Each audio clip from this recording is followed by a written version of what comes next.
Hi friends, நிறைய பேர் கேட்டிருந்தீங்க எப்படி வந்து ப்ரூடிங் செட்டப் வந்து நீங்கள் போட்டிருக்கீங்க சொல்லுங்கள் அப்படின்னு சொல்லிட்டு.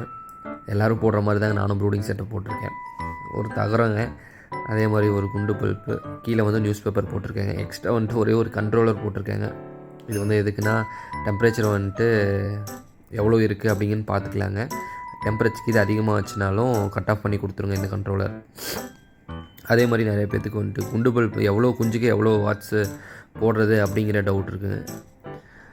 ஒரு குஞ்சுக்கு ஒரு வாட்ஸுங்க. 100 குஞ்சு விட்டிங்கன்னா வந்துட்டு 100 வாட்ஸுங்க. 100 வாட்ஸ் பல்ப் வந்துட்டு ஒரு பல்பாக கூட போடலாங்க, இல்லை 2 பல்பாக கூட போட்டுக்கலாங்க.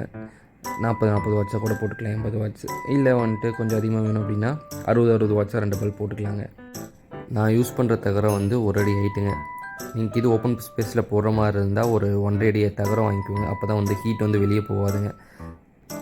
இது ஃபுல்லாக ஒரு க்ளோஸ்டு ரூம்குள்ளார தான் என்னோடய செட்டப் வந்து ஒரு க்ளோஸ்டு ரூம்குள்ளார தான் இருக்குதுங்க. ஃப்ரெஷ்ஷர் வந்துட்டு உள்ளார வராதுங்க. ஹீட் வந்துட்டு நல்லா மெயின்டைன் ஆகும். கரண்ட் ஒரு மணி நேரம் 2 மணி நேரம் போச்சுனாலும் ஒரு ப்ராப்ளமும் ஆகாதுங்க. ஏன்னா அந்த ஹீட் அப்படியே இருக்குங்க. ரூமை திறக்காத வரைக்கும் அந்த பல்போட ஹீட் வந்துட்டு அப்படியே இருக்கும். திருப்பி கரண்ட் வர வரைக்கும் ஒன்றும் ப்ராப்ளம் இல்லைங்க. நைட் டைம் வந்து குளிர் அதிகமாக இருந்துச்சுன்னா வாட்ச் வந்து அதிகமாக போட்டுக்கலாங்க. கோழி குஞ்சு வந்து அந்த பல்பு கீழே நின்றுச்சுன்னா நமக்கே தெரியுங்க அது ஹீட்டு பத்தலை அப்படின்னு சொல்லிட்டு. அது வந்து ஸ்ப்ரெட் ஆகி நின்றுக்குங்க. ஹீட்டு அதுக்கு வந்து சஃபிஷியன்ட் ஹீட்டு இருந்துச்சுன்னா ஸ்ப்ரெட் ஆகி நின்றுக்குங்க. அது கரெக்டான ஹீட்டில் இருக்குது. ரொம்ப பக்கத்தில் வந்து நின்றுச்சுன்னா இன்னொரு 10 வாட்ஸோ 20 வாட்ஸோ சேர்த்து போடலாங்க. கோழி குஞ்சு பொரித்து 3 நாள் கருப்பட்டி கலந்த தண்ணியோ இல்லை நாட்டு சக்கரை கலந்த தண்ணியோ கொடுக்கலாங்க.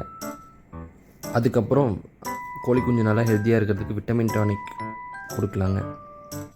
கோழி குஞ்சு பொரித்து ஒரு 10 மணி நேரத்துக்கு வந்து எந்த ஃபீடும் ஸ்டார்டர் ஃபீடு எதுவுமே போட வேணாங்க. தண்ணி அது வந்து குடிக்கட்டும்.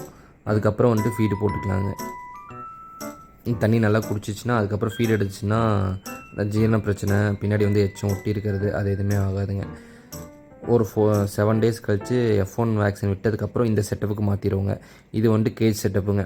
ஏன்னா வந்துட்டு க்ளீன் பண்ணுறது, அதோட எச்சத்தை வந்து அதே சாப்பிட்றது, நோய் அதனால் சீக்கிரமாக பரவுங்க. அதனால் வந்துட்டு ஒரு வாரம் கழித்து F1 விட்டதுக்கப்புறம் இந்த செட்டப்புக்கு மாற்றிடுவோங்க. இது வந்து F1 விட்டதுக்கு அடுத்த செட்டப்புங்க இது. இதுலேயும் பல்ப் போட்டிருக்கேங்க. ஆனால் ஒரு 40 வாட்ஸ் பல்ப் மட்டும் தான் போட்டிருக்கேங்க. நைட்டில் மட்டும் 80 வாட்ஸ் போட்டுருவோங்க. குஞ்சு அதிகமாக இறக்கிறதுக்கு காரணமே இந்த ஹீட்டு பற்றாமல் இருக்கிறதாங்க. அந்த ஃபஸ்ட்டு 7 டேஸில் வர்றதுக்கு காரணமே இந்த ஹீட்டு தாங்க. ஹீட்டு மட்டும் கரெக்டாக மெயின்டைன் ஆகிற மாதிரி பார்த்துக்குவோங்க. மற்றபடி எதுவும் ஆகாதுங்க குஞ்சுங்களுக்கு.